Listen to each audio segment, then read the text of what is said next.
En el video anterior comenzamos a hablar del Big Bang, que es el primer piso de la teoría de la evolución. Ese primer piso está construido sobre la impresión de que el universo se está expandiendo. Se está expandiendo pero no a partir de un centro.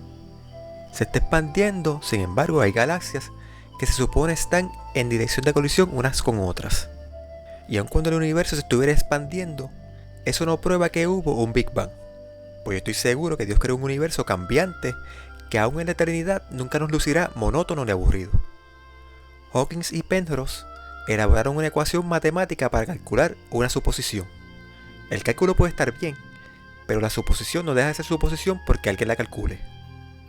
Yo puedo tener una cubeta llena de agua y asumir que se llenó con la lluvia, y elaborar un cálculo tomando en cuenta los distintos factores, la humedad, la precipitación, la temperatura, la evaporación, y determinar así cuánto tardó en llenarse ese cubo. Pero el que yo tenga dicho cálculo no prueba que la cubeta se llenó con la lluvia, sobre todo si la cubeta está bajo techo y hay una manguera justo al lado. Si el universo se formó a partir de un supuesto átomo primitivo que explotó, ¿cómo es que hay galaxias que giran a favor del reloj y otras que giran en contra del reloj? Porque si todas se originaron a partir del mismo átomo primitivo, todas deberían estar girando en la misma dirección en que giraba ese supuesto átomo primitivo. Eso es lo que en la ciencia se conoce como momento angular. Y no es algo que ocurre la mayoría de las veces, es algo que ocurre siempre. Es lo que en la verdadera ciencia se conoce como una constante, que da origen a una ley física conocida como ley de conservación del momento angular. El átomo primitivo jamás existió en otro lugar que no fuera la imaginación de los evolucionistas. Bueno, ese es el primer piso de la teoría de la evolución. Y si el Big Bang no es demostrable, quiere decir que ese piso no existe. ¿Qué podemos esperar entonces de los siguientes pisos? En este video comenzaremos a analizar el próximo piso, el de la biogénesis. Sobre este piso hay más que decir, pues hay experimentos realizados que los evolucionistas sostienen que evidencian que la evolución ocurrió. Así que dedicaremos varios videos a este tema, aunque es un tema que puede resultar bastante aburrido. En este video hablaremos un poco de la historia detrás de la teoría de la biogénesis, y explicaremos lo que asevera este segundo piso de la teoría de la evolución. La biogénesis se define como el surgimiento de vida a partir de materia no viva. Según la teoría de la evolución, la vida surgió en la Tierra por generación espontánea, también conocida como biogénesis. Bajo una atmósfera químicamente reducida, energizada por relámpagos y luz ultravioleta proveniente del Sol, los océanos de la Tierra acumularon los bloques químicos para la construcción de la vida, formando una vasta sopa orgánica. Allí simples moléculas se unieron, formando macromoléculas complejas. Eventualmente, suficientes moléculas de proteínas y ADN se unieron al azar para formar la primera célula viviente. Un microbio que creció, dividió y multiplicó él mismo. Hablemos de los bloques químicos con los cuales se construye la vida. Entre esos bloques químicos están los aminoácidos, de los cuales se componen las proteínas. Todas y cada una de las proteínas que forman nuestro cuerpo están compuestas de diferentes combinaciones de varios de estos 20 aminoácidos. Y estos 20 aminoácidos a su vez están compuestos de hidrógeno, carbono, nitrógeno, oxígeno, y hay dos de ellos que además de estos 4 elementos contienen azufre. Estos son la metionina y la cisteína. Hidrógeno, carbono, nitrógeno, oxígeno y azufre son las moléculas simples o monómeros, que se han de unir o polimerizar para convertirse en polímeros, que son ya moléculas más complejas, compuestas de moléculas simples. En este caso primero formarán aminoácidos y luego esos aminoácidos formarán proteínas. Cuando habla de una atmósfera químicamente reducida se refiere a que la Tierra primitiva no tenía la misma atmósfera que tenemos hoy día. No había los mismos gases que se encuentran hoy en nuestra atmósfera. Especialmente, no había oxígeno en esa atmósfera primitiva. El único oxígeno existente se encontraba en el vapor de agua. A mí me resulta difícil, por no decir imposible, creer que sí hubiera agua, pero no oxígeno. Por ahí le vamos. Esa atmósfera reducida, al ser energizada por relámpagos, luz ultravioleta y otras fuentes de energía, produjo aminoácidos y otras moléculas, las cuales se fueron acumulando en los cuerpos de agua, creando una vasta sopa orgánica. Pero, ¿sobre qué base científica se sostiene la idea de una atmósfera primitiva diferente a la actual? Los experimentos de Stanley Miller, quien en 1953, utilizando un aparato parecido a este, logró producir aminoácidos a partir de una combinación de metano, amoníaco, hidrógeno y vapor de agua. Hirviendo agua para producir vapor y añadiendo a este metano, amoníaco e hidrógeno, exponía esta mezcla de gases a descargas eléctricas que pretendían simular el efecto de los relámpagos en la atmósfera primitiva. La mezcla era luego enfriada al pasar por un condensador, donde el agua volvía a su estado líquido, y entonces al examinar el agua, encontró en ella glicina y alanina. Encontró otros aminoácidos no biológicos, pero de los 20 que componen la estructura de los seres vivos, solo encontró esos dos. En total, solo un 2% de todo el material obtenido eran aminoácidos útiles para la vida. El resto era material macromolecular no biológico. Esa es la evidencia sobre la cual se sostiene la idea de que existió una vasta sopa orgánica. Claro, Stanley Miller no se sacó ese experimento de la manga. Tan temprano como 1828, Waller logró sintetizar urea en laboratorio, iniciando así la carrera por sintetizar compuestos biológicos. O sea que la idea de biogénesis no era algo nuevo o extraño. El mismo Charles Darwin llegó a conocer sobre el tema, solo que hasta los días de Miller, los evolucionistas con su mentalidad uniformista no pensaban en una atmósfera primitiva diferente a la actual. ¿Qué es uniformismo? La creencia de que las cosas siempre han sido como son ahora. El uniformismo es una de esas ideas aceptadas por los científicos del siglo XIX, época en que se elaboraron las principales suposiciones sobre las cuales se construyó la teoría de la evolución. En 1924, O'Farin sentó las bases de la actual definición de biogénesis, y en 1928, Haldane publicó un tratado donde especulaba cómo azúcares, aminoácidos y otros compuestos biológicos se formaron por la acción de la luz ultravioleta, y ya para 1947, Bernal, partiendo de las ideas de Haldane, sugirió cómo la biogénesis pudo haber ocurrido. Miller, además de todo ese trasfondo, no trabajó solo. Tuvo la ayuda de su profesor, el Dr. Urey, uno de los científicos que trabajó en el proyecto Manhattan. De paso, fue Urey quien sugirió en 1952, en su libro Los planetas, que así como la mayoría de los planetas del sistema solar tienen una atmósfera reducida, rica en hidrógeno, la Tierra pudo haber tenido una atmósfera similar al comienzo, en la cual no había oxígeno. Claro que en otros planetas no hay oxígeno, pero tampoco hay agua. De ahí viene el afán del mundo científico por encontrar agua en Marte. De paso, hasta el día de hoy, 20 de febrero de 2017, no se ha encontrado agua en Marte. Muchos darán un salto al oírme decir esto, pues han visto publicado en periódicos y revistas de mucho prestigio titulares como "Encuentran agua en Marte". Eso es pura propaganda. Pero como la mayoría de los incautos leen los titulares y asumen la noticia, no saben que lo único que se ha encontrado en Marte es lo que aparenta ser rastros en el terreno dejado por un líquido, que los evolucionistas asumen que es agua. Y de paso, cuando Urey escribió su libro, los métodos usados para identificar los gases en las atmósferas de los planetas no eran muy exactos que digamos. Y hoy sabemos que solo Júpiter, Saturno y Neptuno tienen atmósferas ricas en hidrógeno. Mercurio, Venus, Marte, Uranio y Plutón ni siquiera tienen hidrógeno. En fin, ya existía un largo trasfondo antes de 1953, y desde 1953 se han repetido cientos de experimentos similares, incluyendo mezcla de 2 o más de los siguientes gases: metano, etano, amoníaco, vapor de agua, hidrógeno, monóxido de carbono, dióxido de carbono y ácido sulfhídrico, y utilizando diferentes fuentes de energía como calor, electricidad, luz ultravioleta, presión y cualquier otra fuente de energía que se le pueda a usted ocurrir. Algunos de esos experimentos rindieron mejores resultados que aquel primer experimento de Miller. Otros no llegaron ni al 2%, pero todos tienen algo en común. Cuando se sintetizan moléculas biológicas en laboratorio, estas tienen que ser sacadas a medida que se forman, para evitar que sean destruidas por la misma fuente de energía que se usó para crearlas, o por reacción natural con los otros elementos y compuestos que las rodean. Piense usted, tenemos flotando en agua más o menos un 2% de aminoácidos y un 98% de alquitrán. ¿Podrá ese 2% de aminoácidos encontrarse y unirse para formar una proteína sin tropezar con alquitrán o antes de que otro relámpago, luz del sol o el calor los destruya? Vale la pena añadir que hasta el presente se han podido sintetizar 18 de los 20 aminoácidos esenciales para la vida. Si ha estado atento, de seguro y usted sabrá cuáles son esos 2 aminoácidos que faltan. Esos mismos, los 2 que contienen azufre, la metionina y la cisteína. Las diferentes combinaciones de metano, etano, amoníaco, vapor de agua, hidrógeno, monóxido de carbono y dióxido de carbono proveen todos los elementos mencionados para la construcción de aminoácidos, exceptuando el azufre. Se ha intentado proveer el azufre usando ácido sulfhídrico en la mezcla, pero sin resultado. Si se está preguntando qué evidencia tienen los evolucionistas para probar la existencia de una atmósfera primitiva compuesta por alguna combinación de metano, etano, amoníaco, vapor de agua, hidrógeno, monóxido de carbono y dióxido de carbono, le diré que la única evidencia que tienen es que esas combinaciones les funcionan en el laboratorio.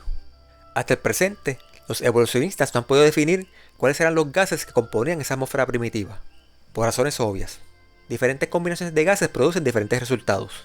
Definir la atmósfera primitiva equivaldría a limitar los resultados, pues las combinaciones de gases que sirven para producir algunas moléculas no sirven para producir otras.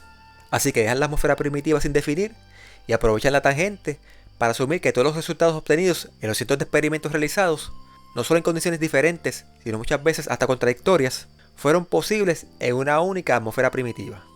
Más adelante explicaremos a qué nos referimos cuando hablamos de condiciones contradictorias. La biogénesis es fundamental para la teoría de la evolución, y al día de hoy es considerada por los evolucionistas como un hecho irrefutable. El asunto es que ese supuesto hecho irrefutable fue refutado hace mucho tiempo por Charles B. Thaxton, doctor en química, Walter L. Bradley, doctor en ciencias de la materia, y Roger L. Olsen, doctor en geoquímica, cuando en 1984 publicaron el libro The Mystery of Life's Origin. Pero no es que este libro dijera algo novedoso o desconocido. No. En las fallas en la teoría de la biogénesis o neodarwinismo, como también se le conoce, han sido señaladas por muchos científicos responsables, pero están esparcidas entre miles de libros y revistas científicas. Lo que hicieron los autores del libro The Mystery of Life Origins es poner muchas de esas fallas en un solo libro. El libro es de 1984, pero no piense que sea obsoleto. El mismo critica la biogénesis a partir de leyes establecidas que no caducan. Si lee en inglés, lo puede descargar gratis. Analicemos un poco más la teoría de la biogénesis. Hablemos del azar. En 1966 se celebró un simposio en Filadelfia para discutir la teoría neodarwinista de la evolución. El maestro de ceremonia lo fue Sir Peter Medawar, quien en su discurso de apertura dijo lo siguiente: hay un sentido de insatisfacción bastante diseminado acerca de lo que se ha venido a pensar como la teoría de la evolución en el mundo de habla inglesa, la llamada teoría neodarwinista. Así que ya en los 60 había un sentido de insatisfacción dentro de la comunidad científica con respecto a la teoría de la biogénesis. Y el mismo era lo suficientemente grande como para provocar que se celebrara un simposio dedicado al tema. Bueno, entre otras cosas, en dicho simposio se presentaron matemáticamente, mediante modelos de computadora, cuántas probabilidades tenía una molécula compleja necesaria para la vida de formarse, como lo sugieren las teorías de biogénesis. El resultado fue que tal cosa no podía suceder ni aún dándole 10 billones de años. Pero según los evolucionistas, la Tierra no tiene más de 4.6 billones de años. Y eso no es todo. Se han encontrado rastros de vida en roca cuya edad es de 3.8 billones de años, según la radiodatación. Si la teoría dice que la Tierra tiene 4.6 billones de años, la radiodatación dice que ya había vida hace 3.8 billones de años, y las computadoras dicen que ni 10 billones de años serían suficientes para que la vida surgiera por sí sola, definitivamente alguien está equivocado. En esta serie de videos veremos que los tres lo están.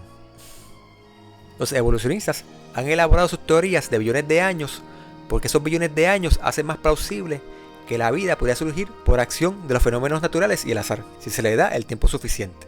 Pero la evidencia apunta hacia que la vida es casi tan antigua como el planeta mismo. Algo no cuadra. Pareciera más bien que los fenómenos que dieron origen a la vida no fueron tan naturales como sugiere la teoría, y que el surgimiento de la vida no fue producto de la mera casualidad o el azar. Refiriéndose a esto mismo, en aquel simposio de Filadelfia, Murray Eden concluyó que era necesario relegar la noción del azar a un plano menor y un papel menos importante. La pregunta es ¿cómo? Si la materia no viva no se organizó en organismos vivos al azar, entonces una inteligencia lo organizó. No hay otra forma. Los elementos y los procesos naturales no razonan. Si ellos se organizaron a sí mismos en sistemas vivos, no lo hicieron de otra forma que no fuera el azar. La vida surgió por suerte y por pura casualidad. Weisskopf habló de que habían sospechas de que algo faltaba en las teorías sobre el origen de la vida. A ese respecto, Eden sugirió que tal vez había una nueva ley o alguna otra pieza de rompecabezas que aún no había sido descubierta. Y Marcel Schutzenberger dijo que el problema de cómo surgió la vida no puede ser salvado usando los conceptos actuales de la biología. Bueno, eso fue en 1966. Y unos 50 años después, esa nueva ley o pieza de rompecabezas de la cual hablaba Eden sigue sin ser descubierta. Y el problema de cómo surgió la vida no puede ser resuelto con el conocimiento que se tenía en 1966 y sigue sin poder ser resuelto usando el conocimiento que tenemos en el 2017. En aquel entonces, al oír los resultados y las conclusiones, Waddington gritó que el problema no era el azar, sino un programa de computadora defectuoso. Y ciertamente ese programa y muchos otros después de ese tenían su defecto. Y el defecto estriba en que esos cálculos primeramente tenían que asumir una serie de eventos que debían ocurrir para que la necesaria evolución molecular ocurra. Y después que se ha ideado esa serie de eventos en su debido orden, se calcula cuál sea la probabilidad de que esa serie de eventos ocurra, con la esperanza de que el resultado final se asemeje a lo que se cree en realidad. Esto es lo mismo que dijimos cuando hablamos sobre el Big Bang. Los números nunca se equivocan, pero los científicos que ponen los factores en las ecuaciones sí pueden equivocarse, especialmente cuando esos factores están basados en suposiciones. Sin embargo, se ha encontrado una manera más efectiva de hacer ese tipo de cálculos. Esto eliminando de la ecuación la serie de supuestos eventos y aplicando en su lugar la primera y segunda ley de la termodinámica. Lo único que hace falta es saber en qué forma estaban presentes los compuestos químicos, digamos, en la atmósfera primitiva, y la forma en que se encuentran hoy día dentro de los organismos vivos. Claro que aún persiste el factor de la suposición, pues nadie sabe a ciencia cierta si hubo una atmósfera primitiva diferente a la actual o si hubo una sopa orgánica. Uno de los pioneros en realizar este tipo de cálculos usando las leyes de la termodinámica fue Ilya Prigogine, y los resultados no fueron nada favorables para la teoría de la evolución. Él dijo en un artículo conjunto que apareció en las páginas 23 a la 31 de la revista Physics Today de noviembre de 1972 que la probabilidad de que a temperaturas ordinarias o macroscópico, y dijo macroscópico no microscópico, o macroscópico número de moléculas sean ensambladas para dar origen a una estructura altamente ordenada y las funciones características de los organismos vivos es imprescindiblemente pequeña. La idea de un génesis espontáneo de la vida en su forma actual es en consecuencia altamente improbable aún en la escala de billones de años durante la cual la evolución prebiótica ocurrió. Bueno, eso lo dijo Prigogine en 1972, pero no olvidemos la evidencia de vida de 3.8 billones de años. Si la evolución prebiótica realmente ocurrió, no fue en un periodo de billones de años, sino en un periodo mucho menor. Waddington no era el único científico en negación. A finales de los 60 y principios de los 70, una nueva actitud comenzó a popularizarse en el mundo evolucionista, que consistía en no hacer referencias al asunto del azar y tratar de la biogénesis como algo inevitable. Fue aquí cuando surgió el término predestinación bioquímica. No fue que se descubrió algo nuevo que sirviera como evidencia de que la biogénesis ocurrió, o una nueva ley, o nueva pieza de rompecabezas como decía Eden. Nada de eso. Fue simplemente una asunción más. La evolución ocurrió porque era inevitable. Eso no es ciencia, eso es dogmatismo. Así que el evolucionismo no solo es una religión, sino que es una religión dogmatizante, que deliberadamente oculta la verdad. Se procuró reemplazar el factor del azar por las propiedades de atracción de los átomos, atribuyéndole a estas una especie de poder místico. Pero los átomos no poseen ningún poder místico, ni mucho menos uso de razón para decidir con qué átomo unirse para formar moléculas. Esas uniones ocurren debido a leyes físicas definidas. Dadas las condiciones, hay ciertas moléculas que son más afines entre sí que otras. Mientras esas moléculas más afines estén presentes, difícilmente se unirán con otras moléculas con las cuales sean menos afines. Y hablando de moléculas afines, aquí les presento dos. En el baile molecular, estos son los dos parejos más codiciados. Lo que propone la teoría de la biogénesis es que ocurrió algo que no ocurre actualmente en el mundo natural. Y como no ocurre, no puede ser observado. Sí, hay experimentos de laboratorio como los de Miller, pero ¿prueban realmente algo esos experimentos? George Gaylord Simpson, consideraba que en cualquier definición aceptable de la palabra ciencia estaba inherente que cualquier aseveración o enunciado que no pudiera corroborarse mediante la observación en realidad no decía nada, o por lo menos no puede ser considerado como ciencia. La fortaleza de la ciencia física descansa en su habilidad de explicar fenómenos, así como para hacer predicciones en fenómenos repetibles y observables, siguiendo las leyes conocidas. Es principalmente debido a esa falta de evidencia observacional que la ciencia no puede proveer conocimiento empírico acerca del origen de la vida. Lo único que puede hacer la ciencia es sugerir escenarios aceptables en un intento por reconstruir los eventos que condujeron a la aparición de la vida en la Tierra. Y eso mismo es lo que la teoría de la evolución es, una sugerencia de cómo pudo haber surgido la vida. Y enseñarle a las escuelas y universidades como si fuera un hecho probado es una falta a la verdad. Así que cuando usted ve en el Discovery Channel a estos científicos hablando de evolución, ellos no están hablando ciencia, sino predicando un sermón basado en concepciones filosóficas y no en hechos científicos empíricamente probados. Y perdónenme que estoy usando una palabra de domingo. ¿Qué es eso de conocimiento empírico o algo empíricamente probado? Se refiere a los 5 sentidos. Algo queda empíricamente probado si podemos percibirlo y analizarlo a través de los sentidos. Si yo tengo una rebanada, una raja de aguacate en mi plato, aunque no puedo oír el aguacate, lo estoy viendo. Percibo el olor del aguacate. Percibo su consistencia mientras lo corto y lo mastico. Y percibo su sabor. Todo eso es evidencia empírica que me dice que es aguacate. No es mango ni otra cosa, es aguacate. No lo oí, pero lo vi, lo olí, lo palpé y lo saboreé. El asunto es que las explicaciones que da el naturalismo sobre el origen de la vida son especulativas. La teoría de la evolución es un conjunto de especulaciones bien acomodadas. No es que no tengan ningún valor, pero tampoco se puede decir que es la verdad. Pues la verdad es la cualidad de ser. Si existe, si es verdad. El aguacate es real, es verdad. Pero el Big Bang no existe. Nadie lo escuchó. Nadie jamás lo vio en funcionamiento. La atmósfera primitiva y la sopa orgánica no existen. Nadie jamás las olió, las gustó o las vio. El proceso evolutivo jamás ha sido visto por alguien. De modo que no se puede asegurar empíricamente que exista o que sea verdad. La poca evidencia que existe a favor de la evolución, los fósiles, los estratos, los experimentos hechos en laboratorio, etc., en realidad favorecerán o no la teoría dependiendo de los preconceptos de quien interprete esa evidencia. Me viene a la mente una discusión sobre este tema que tuve con un tío mío. Mientras yo decía que nadie estuvo presente para evidenciar que tal cosa ocurrió, él me decía que no era necesario haber estado presente en el momento que ocurrieron las cosas. Y para probar su punto, tomó la cartera de mi tía, sacó algunas cuantas cosas de adentro y acomodó la cartera en el suelo y las cosas como si hubieran salido disparadas de ella. Y dijo, si yo veo esta cartera así, yo sé que se cayó de la mesa. No necesito haber estado en el momento en que se cayó para saberlo. Puedo saberlo al ver los resultados. Mi tío no se dio cuenta que él mismo había probado mi punto. La cartera no se había caído de la mesa, sino que él mismo la había puesto en el suelo, junto con las cosas que sacó de adentro de la cartera.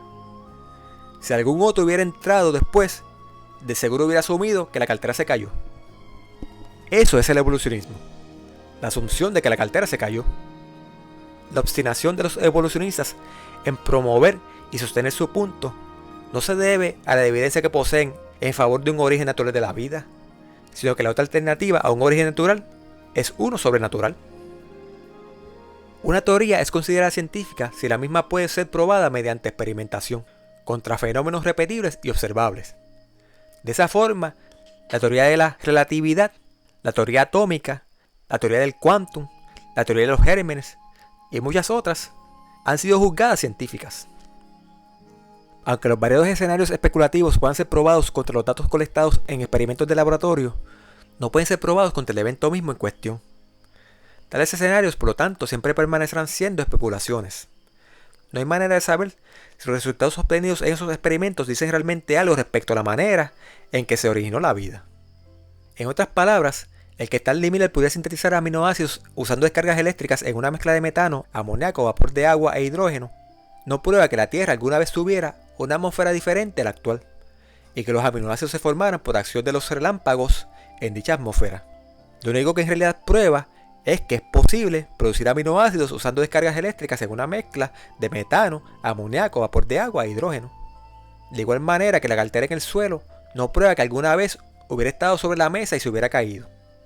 Lo que realmente prueba es que la cartera y su contenido se pueden manipular para que luzca como si la cartera se hubiera caído. Nosotros vamos a analizar esa supuesta atmósfera primitiva más a fondo, pero antes quisiera explicar la biogénesis más detalladamente, pues necesitamos comprender los eventos necesarios para la biogénesis y el orden de los mismos para así poder entender por qué es improbable, por no decir imposible, que ocurrieran. Anteriormente hablamos de cómo se supone se originó el universo, nuestra galaxia, el sistema solar y nuestro planeta, y que cuando la superficie del planeta se enfrió lo suficiente como para encontrar agua en estado líquido, comenzó el proceso de la biogénesis. Eso ocurrió unos 3.5 billones de años, aunque ya mencionamos que hay evidencia de vida de 3.8 billones de años. También veremos más adelante que hay ciertas contradicciones en cuanto a la temperatura del planeta para aquella época, pero vamos a obviar todo eso por ahora. Así que hace 3.5 billones de años, cuando la temperatura bajó por debajo de los 100 grados centígrados, la Tierra se volvió adecuada para que moléculas orgánicas que no podían resistir temperaturas mayores pudieran sobrevivir. Varias fuentes de energía como relámpagos, calor de erupciones volcánicas, ondas de choque producidas por truenos, temblores de tierra, erupciones volcánicas e impactos de meteoritos, y luz ultravioleta proveniente del sol bañaban la Tierra en aquel entonces. Esas fuentes de energía produjeron reacciones en la atmósfera y los océanos, produciendo una ancha variedad de moléculas orgánicas simples. Como ya mencionamos, en esa atmósfera primitiva no había oxígeno, y por ende, tampoco había ozono. De modo que la luz ultravioleta irradió la atmósfera primitiva compuesta por alguna combinación de gases que los evolucionistas aún no han sido capaces de definir, quizás vapor de agua, hidrógeno, metano, monóxido de carbono, dióxido de carbono, amoníaco y nitrógeno, formando aminoácidos, formaldehídos, ácido cianhídrico y muchos otros compuestos.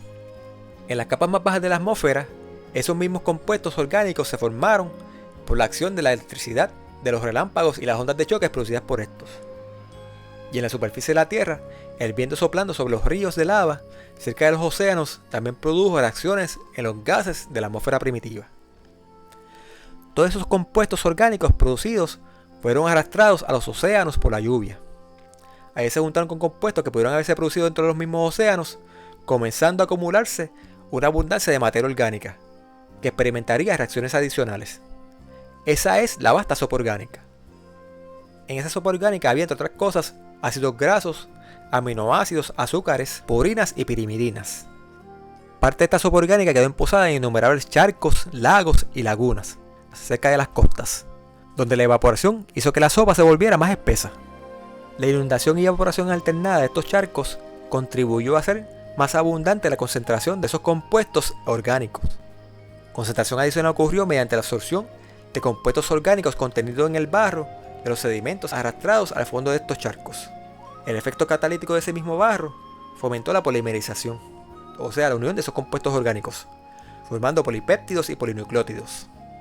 Por ejemplo, los ácidos grasos se unieron formando lípidos, los aminoácidos se unieron formando péptidos, los azúcares se unieron formando carbohidratos y las purinas y pirimidinas se unieron formando polinucleótidos. A este punto, las condiciones fueron perfectas para el surgimiento de protocélulas. En esta etapa de la biogénesis, péptidos se unieron formando proteínas, polinucleótidos se unieron formando ADN y ARN, y los lípidos se unieron formando membranas, las cuales al cerrarse dejaron atrapadas en su interior proteínas, ADN y ARN.